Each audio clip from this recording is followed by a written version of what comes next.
Hello guys, welcome back to yet another video. So it has come to our knowledge that basically this video is for CMA final students who are going to appear for the examinations in June 2020 or December 2020 exams, wherein it has come to my knowledge that you guys have not been taught certain topics relating to construction or as you may say real estate services. So don't worry, I'm here to I'll help you guys out with it because this is a bit of a concern for me because the moment I got to know about this thing I felt very uncomfortable that you guys don't know actually what is happening with you, but then the moment you will see questions appearing from this topic you might lose out on heavy marks मतलब एक exam एक questions it is not less than 5 marks or 10 marks. So without wasting a minute, let's move forward. So basically, in the construction service, this topic is there in your study material. Okay. So when you might be flipping through your study material pages, you might come across through. So basically, in this topic, we'll be covering what is construction service and what are the changes relating to it in the real estate sector. When I'm saying construction service, please assume I'm speaking of real estate. So what are the changes that has been brought into in this sector and how the ITC portion is being calculated. The input tax credit has to be calculated in this sector, in this real estate sector. And there's one more request, or there's a bit of a concern from all the YouTubers who are out there putting videos on IDT, especially on ITC calculation on Rule 42 and Rule 43. Ki brother, sister, why did you not tell these students that these topics are also there? Because I have gone through all videos on YouTube. There is not a single video. Leave out CMA final students, leave out any other professional students. Even for professionals, no video is put up there so that they can study from it. So it is a bit of a request. Please help out these guys if you come across to any such things. So moving forward, let's talk about something basics. 1 minute I'll deal into basics because this is very important. So what is the difference between works contract and construction service? Mind you, these are not the same, although this is classified as a supply of service. Now, under works contract we have material plus labor, and under construction service there is something more to it. There is something more than, apart from material and labor, there is transfer of undivided share in land. I'll speak to it in the coming slides. So what are the changes in this sector? As you might know, before 1st April 2019, the real estate sector, there were actually two rates applicable, 12% and 18%. Now these rates have been subsequently brought down to a single digit, 5%, 1%, depending on the type of the project or on the type of the apartment that the builder is constructing. So basically there are these rates have been divided into two parts, into two categories. One is real estate project, another is residential real estate projects. And what are these two? These have been separately defined in the notification. We will deal with this also. Now first coming to real estate project. Under real estate project, it is classified into three parts. One is the rates have been prescribed into three categories when we are speaking about real estate project. So what are these three types? Affordable residential apartments, other than affordable residential apartments, and then there is construction of commercial apartments. So what are the rates prescribed? Under affordable residential apartment falling under real estate project, the prescribed rate is 1.5%. For other than affordable residential apartment, the prescribed rate is 7.5%. And for commercial apartments falling under real estate project, the prescribed rate is 18%. Why I'm stressing on the word 18%, why I'm stressing on the word prescribed? Because these are the rates actually there in the notification. Okay, moving forward. Now what is this affordable residential apartment? It is, by the names, as the name suggests, it is a residential apartment. And now another query arises, what is residential apartment? To brief you up, not going into very much technicality, it is basically a cumulative one or more residential units. When combined together, it forms a residential apartment. The next limb is having a residential apartment. Second criteria, is having carpet area of not exceeding 60 square meters in a metropolitan city and 90 square meter in cities other than metropolitan cities. Now you are all adults, you are all mature, you know which are the cities are called as metropolitan cities and which cities are termed as non-metropolitan cities. The third condition is the gross amount charged should not exceed 45 lakh rupees. It should be less than equal to 45 lakh rupees. Less than equal to 45 lakh rupees. Now what is this gross amount charged? There are three components to be added. What are they? First is the construction service cost. Second, the value of the land. It has to be added in the gross amount charged. Third, you might be aware that when you are going to buy an apartment in a complex, there are various type of charges other than all these which the builder collects. For an example, there is prime location charges, the PLC, there is car parking charges, there is swimming pool charges, then there is floor rise charges, then there is maintenance charges. It is not added, sorry. And then there is what else do they add? Then there is games, gym membership charges. All these charges are added. So now when the sum total of which these three categories, the construction service, the value of land and the other ancillary charges, the sum total of this should not exceed 45 lakh rupees. Now there is a bit of a concern. When we are saying 45 lakh rupees, this is a very less amount when we are saying about metropolitan city. There has been a discussion, there is a discussion going on already in the GST Council about enhancing this amount from 45 lakh rupees to say they are considering like 60 lakhs or 80 lakh rupees, which we might see in the near future. Next is when we are moving to residential real estate project. For that, again, there are three categories, three prescribed rates. One is for affordable residential, next is for other than affordable residential apartments, and the third is commercial apartments.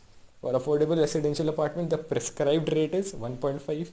For other than residential apartment, the prescribed rate is 7.5. Commercial apartment, the prescribed rate is 7.5. Now what is this residential real estate project? Residential real estate projects are those real estate projects in which the carpet area of the commercial apartment does not exceed 15% of the total carpet area of the apartment in the real estate project. You will understand this by a small example. Now, this project, the construction of a project started after 1st April 2020. The total carpet area was 20,000 square meters divided into three parts. 10,000 square meters was allotted to affordable residential apartment. 7,500 square meters was allotted to other than affordable residential apartments, and 2,500 square meters was allotted to commercial apartments. Now we have to calculate the rate as applicable. Now mind you, the rate as applicable will depend on the type of project, whether it is real estate project or a residential real estate project. So now step 1, we'll have to know under which category it falls into. First we will check whether it is a real estate project or a residential real estate project. How do we determine this? We determine this by dividing the commercial apartment carpet area divided by the total carpet area. If it is exceeding 15%, if it is exceeding the 15%, then it is real estate project. If it is below 15%, then it is residential real estate project. So now let's calculate. 2,500 divided by 20,000. 2,500 divided by 20,000. How much it comes to? Calculate. I'll give you 10 seconds. It comes to 12.5% exactly. So now it is below 15%. So now when it has come below 15%, it is categorized into residential real estate project. And now once it is residential real estate project, what are the rates applicable? For affordable residential apartment, we will be charging 1.5%. For commercial apartments, we will be charging 7.5%. And for other than affordable residential apartment, we will be charging 7.5%. Okay. Now, there are certain points that you need to bear in mind. When these rates were introduced, actually these are a bit of MCQ questions that I'm expecting.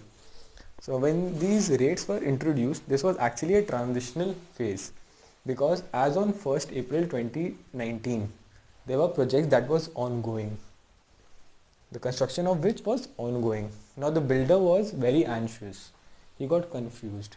He saw his calculations. He said, Ki, I don't want to switch to new tax regime. I want to stay in my old tax regime. I want to continue charging 12% or 8%. Why? We will discuss further that why he was saying this. Next is, how is he going to stay in the old tax regime? The government said, okay, fine, we are not pressurizing you with this thing, but then you intimate your jurisdictional commissioner by filing annexure 4 within a prescribed time limit. Cool? Fine. Now, if you do not intimate your jurisdictional commissioner, or you fail to intimate your jurisdictional commissioner about your opting to a new tax regime, it shall be deemed that you have opted for new tax regime, meaning thereby that you have opted for the new tax regime of 1% or 5%, as the case may be. Now, moving further, all the rates except commercial apartments in an REP, full form real estate project, except for commercial apartments in real estate projects, which was subject to tax at the rate of 18%. All other rates apart from this was subject to conditions. What were the conditions? First condition was no ITC shall be availed by the promoter. No ITC shall be availed. Second, all the payments that are to be made has to be made in cash. Third is, option has not been exercised by the promoter to pay at the existing or the erstwhile rates. So there were three conditions. First, no ITC has to be availed. Second, payment only has to be made in cash. Third, option should not be exercised. The next point that I want to discuss, if the option is exercised, then the ITC is available. Now you correlate to what I said in my starting of this slide, that the promoter was very anxious. He got confused whether to opt or not. So he did his comparison calculation. If I stay in the existing tax structure, what are the benefits attributable to me? And if I switch to different tax structure or to the new tax regime, what are the benefits available? Now in comparison, he comes to a conclusion that since ITC is available in my old tax regime, then the cost of my construction would be considerably go down. While although if I'm switching to new tax regime, so he has done his comparison. He has come to a conclusion that no, I'll stay here because ITC is available with me. Now he has made up his mind. Now he will go and intimate his jurisdictional commissioner by filing annexure 4. This has to be done manually. Okay, there was an annexure 4. That actually basically this was a transitional provision, but then again institute का कोई भरोसा नहीं है. They might put in this question. Next, as we all know, Schedule 3, sale of land, sale of building. It has to be treated neither as supply of goods nor supply of service. Now, how do the government manage this thing? What does the government do? While calculating the taxable amount, they say that you deduct 1/3 that you take an abatement of 1/3, and towards this 1/3 is basically toward the cost of the land. Okay, again I'm repeating, this 1/3 deduction is toward the cost of the land. Construction service, say 45 lakh rupees into 1/3 into the prescribed rates. This 1/3 has to be done only if there is a transfer of undivided share of land. If there is no transfer of undivided share of land, then prescribed rates shall apply. What are the prescribed rates? 1.5%, 7.5%, okay, else 1% or 5%. Now this one third has to be done, this one third has to be done, this one third has to be done on taxable value. Please, please, please do not apply one third on your rates. Okay, 7.5% को one third मत कर देना. Please, you'll have to reduce the taxable value. Moving further, the most complicated part. This, I guess, has been done with you. I'm not stressing on it. This is there in my slide. So if there is any question, please let me know in the comment section. I'll address this thing.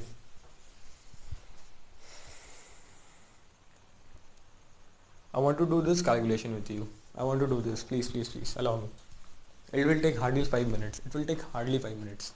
So on 1st April 2019, the landowner entered into an agreement with the developer that I'll give you the rights in my land, in return of which you will give me 40 flats. You will give me 40% or the 40 flats that out of 100 flats that you are going to construct on this land. He agreed to it.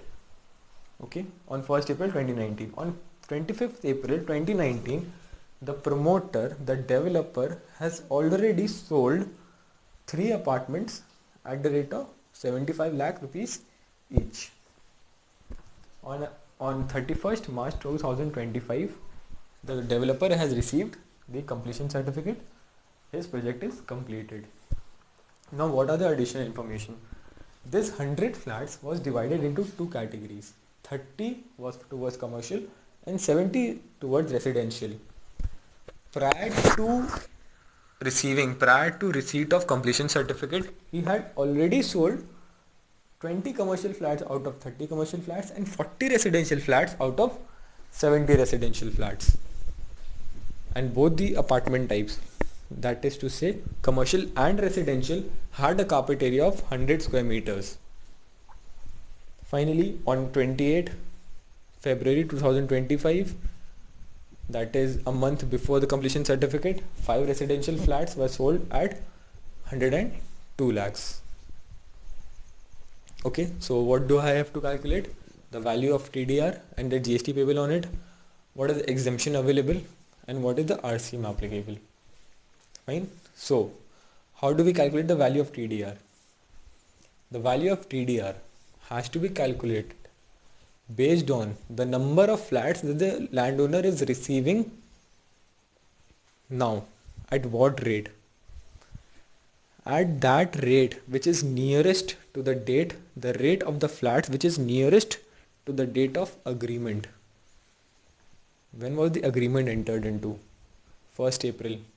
When were the first flats booked? On 25th April. So these 40 flats will be valued at 75 lakh rupees each. Then we will give their 1/3 abatement and only 2/3 is taxable. So net amount, the value of TDR comes to 2000 lakh rupees and the GST payable is obviously 2000 lakhs multiplied by 18%, 360 lakhs. Now next question, what is the exemption available? Now you might be knowing that in a residential apartment, when a landowner transfers his rights to a promoter, it is exempt in the hands of the landowner, but it is taxable under RCM in the hands of the promoter if and only if there are any unsold flats. Okay, so how much is the exemption available to the landowner? The exemption is only available to the landowner, that too only in the case of residential apartments. Whether or not it is in residential real estate project or real estate project. Now, how much is the GST payable on residential apartments? How much? The GST payable is, again we have to do a proportionate calculation. Why proportionate calculation? Because out of 100 flats, 30 was allotted towards commercial and 70 was allotted towards residential. We have to take the proportion of only residential apartments. Moving further, 360 lakh nikla. 360 is the amount GST payable. We have to do a proportionate calculation. GST payable on residential apartment is 252 lakhs. GST payable on unbooked. How much is the unbooked? 30 flats. Again, valued at what rates? Valued at the rate nearest to the date of completion certificate. When was my completion certificate taken? 31st March 2025. And when was the last flat sold, residential flat sold? On 28 February 2025. So 30 flats multiplied by 102 lakh multiplied by 2/3 into 5%. Depending, I have taken 5%. Whether it is affordable or non-affordable. तो 102 लाख रुपया आ गया. So how much is the exemption available? A minus B, 150 lakhs. How much is the RCM? The remainder amount, 360 minus 150 lakhs, 210 lakh. Commercial apartment में same है, but then under commercial apartments it is taxable under RCM full. Landowner, there is no exemption in the hands of the landowner, it is fully exempted. It is fully taxable in the hands of the promoter, whether or not any flats has been unsold or not. Next, then there is reverse charge mechanism. There is a shortfall of tax that you might be knowing that 80% of the procurement has to be done from a registered person, and any shortfall has to be discharged under RCM. Then there is, if you procure cements from an unregistered person, you will have to discharge tax under RCM at the rate of 20%, 28%, and then there is capital goods. That if you are purchasing, that if there is an inward supply of capital goods from an unregistered person, again RCM is applicable at the rate of 18% or whatever the rates are applicable on the capital goods. The next, the BAP. Rule 42. Should we do it in the next video? Okay, we are doing this in the next video. नहीं, इसी में कर देते हैं, ज़्यादा time लगेगा नहीं. It won't take much time. Trust me on this. Although it is a bit complicated, but then it will be completed. This is basically a half a session कर लेते हैं भाई, 16 मार्क्स बच जाएगा. Rule 42 जो करना है जैसे करते हैं, whatever we are doing it, we have to go it in the same way, but when we are calculating D1 is E by F. The E was the exempted turnover portion and F was the total turnover portion. In the construction sector, the value of E is being changed. What is E? E is summation of aggregate carpet area of the apartments which are exempt from tax plus aggregate carpet area of the apartment which are not exempt from tax but are identified to be sold after issue of CC or FOC, that is after issue of completion certificate or first occupancy, whichever is earlier, plus aggregate carpet area which are unsold after issue of CC or FOC, whichever is earlier, and this amount is to be taken only and only in the month in which CC or FOC is issued. Then we have total aggregate carpet area of the apartment, that is F. Now D1 is equal to E by F. Then we have this entire calculation of D2 of 35% of C2. Then we have eligible credit of C3. Then we move on to final calculation. Final calculation has to be done beginning from the date. Please bear in mind, this is a very critical aspect. एकदम ध्यान से सुनना, please listen to it very carefully. Very carefully listen to it. Final calculation is to be done from which date? From the date of commencement of project or 1st July 2017, whichever is later. Up to which date? Date of completion certificate or first occupancy, whichever is earlier. This is then again E, the value of E, D1. Again D1 will be calculated. This value of E will be aggregate carpet area of the apartment which are exempt from tax plus aggregate carpet area which are unsold after issue of CC or FOC, whichever is earlier, whole divided by total turnover. Whole divided by total turnover. Again we have got it. Now we will compare this amount to the already previous month's calculated amount. If we see that there is an excess, we have to reverse it, and if there is a shortfall, we claim it. Now there is a catch. When do we reverse it? Now suppose my completion certificate has been received in the month of December 2019. December 2019, I have received my completion certificate. What the law says?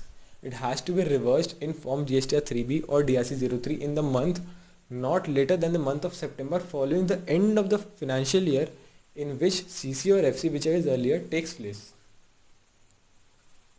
ठीक है, whichever is earlier, वहाँ later हो गया, please correct it, whichever is earlier होगा. Please correct it, it has to be whichever is earlier. Now, what example I was giving, that my CC has been received, completion certificate has been received in the month of December 2019, which is my succeeding year. April 2021. So by latest, when I am going to file my September 2020 return in the month of October 2020, I'll have to reverse my ITC. Along with interest at the rate of 18%. Now this 18% is to be calculated from which month? It has to be calculated from 1st April 2020. Again I'm repeating this example. My completion certificate has been received in the month of December 2019 in the year 1920, which is the succeeding year 2021. And what is the due date of September returns? That is 20th October 2020. So by latest, by October 2020, I'll have to reverse my ITC. That has gone excess.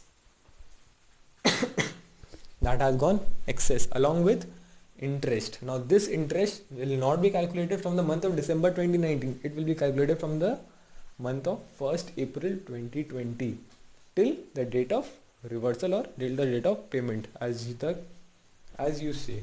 Okay? Interest at the rate of 18% from 1st April of the succeeding financial year till date of payment, and if there is a shortfall, then we claim it. Again 16 subsection 4, the same principle applies. Not later than the month of September following the end of the financial year in which completion certificate or FCs, whichever is later, takes place. Earlier होगा, सब जगह later कर दिया है. Then we have rule 43. Same है, पूरा सब कुछ same है, but only the value of E and F changes. Again in this case also E same चीज होगा. E is same. Aggregate carpet area of the apartment which are exempt from tax. Aggregate carpet area of the apartment which are not exempt from tax but are identified to be sold after issue of completion certificate or FOC. Basically this is those apartments which the developer has identified not to sell it before completion certificate, but he will sell it after issue of completion certificate. Next is aggregate carpet area which are unsold after issue of completion certificate or FOC, whichever is earlier, and this amount is to be taken only in the month in the tax period in which completion certificate or FOC, whichever is earlier, is issued. And then there is F, total aggregate carpet area of the apartment. Final calculation. बंधु लोग, friends, comrades, final calculation in your study material is पूरा छाटोफाइड. They have left haywire in the midway. Like तुम अपना समझो, हमको नहीं पता. You take care of your own, you do your own homework. I'm not going to explain you anything. Like for an example, in rule 42, the final calculation is divided into 4 parts, but in the study material they have considered only 1, because the rest of the 3 was relating to transitional provisions. That is understood by me, that since it is a transitional provision, that is why the institute has not put this in their study material. But what about rule 43 final calculation? Midway में they have left you on the road.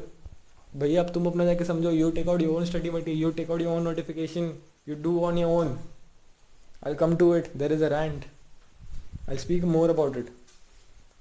Final calculation. Beginning, again it has to be कब से कब तक का करना है final calculation. Again, from the date of project of 1st July 2017, whichever is later, up to the date of completion certificate or FO, and that is first occupancy, whichever is earlier. TE final. TE final is TC final into E1 plus E2 plus E3 divided by F. How do I calculate TC final? How do I calculate E1? How do I calculate E2? How do I calculate E3? And what is F? F, so we know what is it. How do I calculate TC final? TC final is what? Aggregate of A final. Now what is A final? A final is A. What is A? What is A? Summation of A. TC के ऊपर में figure दिख रहा है A. ठीक है, total ITC minus other than business minus exempt supplies minus taxable supplies, then you arrive at A. That is A into number of months or part of the month for which capital good is used in the project divided by 60. Now this has to be calculated for each capital goods. A is to be calculated, and when we summation of all these A's will form TC final. TC final मिल गया. Now what is E1, what is E2 and what is E3? E1 is aggregate carpet area of the apartment construction of which is exempt from tax. What is E2? Carpet area of the apartment which is partly taxable and partly exempt. Carpet area of the apartment which is partly taxable and partly exempt, you take that carpet area which is partly taxable and partly exempt multiplied by carpet area exempt from tax divided by taxable plus exempt carpet area. When you will see the notification, it is not given like this. I have done it this for you. In the notification, what is written? E2 is carpet area of the apartment which is partly taxable and partly exempt multiplied by V1 divided by V1 plus V2. Again, they have defined what is V1 and what is V2. Now I have shrinked it. I have eliminated what is only required. I am telling you this thing. Carpet area of the apartment which is partly taxable, partly exempt निकाल लिया. उसको multiply करेंगे. Basically हमको निकालना है कि exempt portion मेरा कितना है. ठीक है, एग्जेम्प्ट पोर्शन कैसे निकलता है? टोटल में से हम एग्जेम्प्ट को न्यूमिनेटर बनाएंगे और टोटल को डिनोमिनेटर बनाएंगे. ठीक है. Then what is E3? aggregate carpet area of the apartment construction of which is not exempt from tax but is unsold till the date of completion or first occupancy, whichever is earlier. Next, same case, if TE final exceeds aggregate of TE, then such excess is to be reversed in form GSTR 3B or DIC03 in the month not later than the month of September following the end of the financial year in which completion certificate of or first occupancy, whichever is later, takes place. ये later क्यों लिखते जा रहे हैं हम? Whichever is earlier takes place. Interest at the rate of 18% from 1st April of the succeeding FY till date of payment. Else, अगर ऐसा नहीं है तो फिर GSTR 3 में क्लेम करना है. अब मेरे को कुछ बोलना है. स्टडी मटेरियल से क्वेश्चन सेट होता है. कोचिंग का स्टडी मटेरियल और रेफरेंस बुक से क्वेश्चन सेट नहीं होता है. Please get this inside your brains. Please, this is an earnest request. Get this straight in your brains. Next, minimum coverage, whatever we have discussed in this half an hour session, it is worth 16 marks. And you cared to ignore it. You simply ignored it. Now who will pick up the study material and do it? Just imagine. Have you just ignored it and this 16 mark question comes in your syllabus? मुंह तकते रह जाओगे आप लोग, कुछ नहीं कर पाओगे, गुस्सा आएगा. Great. And then there are teachers who say that we teach CMA final students. They go on advertising, we teach CMA final student, we teach CMA final student. When the student enrolls in their classes, they are like, अरे ये सारा portion you do self study. भाई self study करना होता ना, मैं घर पे कर लेता. Why should I have enrolled to your coaching center? My earnest request, fees paid for entire syllabus and not for 80% syllabus. Same applies for your customs and FTP. FTP भले ही कम marks का आता है. I'm telling you this thing, even if it is worth 10 marks or 5 marks, you have to study the entire syllabus. You'll have to study the entire book. Page by page, scan your SM, scan your study material page by page. If they tell you do self-study, then simply ask for refund of fees paid in proportion. मेहनत भी हम करो, पैसा भी हम ही दे भाई. Think about it.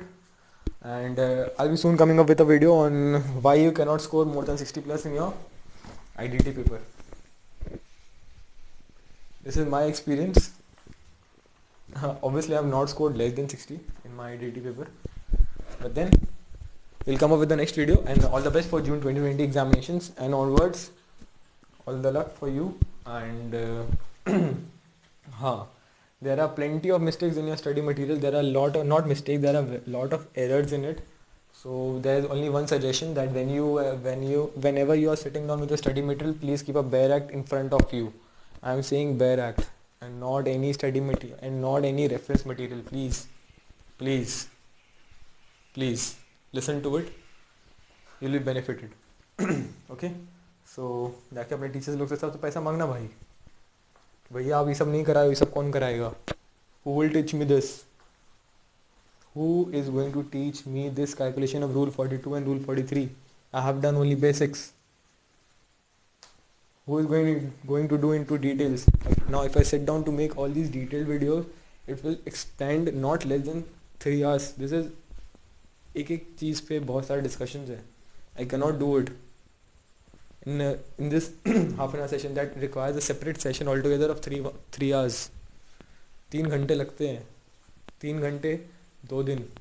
That is worth like 6 hours. Okay, so with this I'm just signing off. So meet you in the next video, and till then enjoy, do whatever you want, and जो करना है करो. ठीक है, चलो bye. हाँ जाओ ना, आप जाओ. And whatever questions that you'll be having, please comment in this. Comment कर देना. I'm not putting this PPT in my description box. Screenshot, you do it. ठीक है, चलो बाय.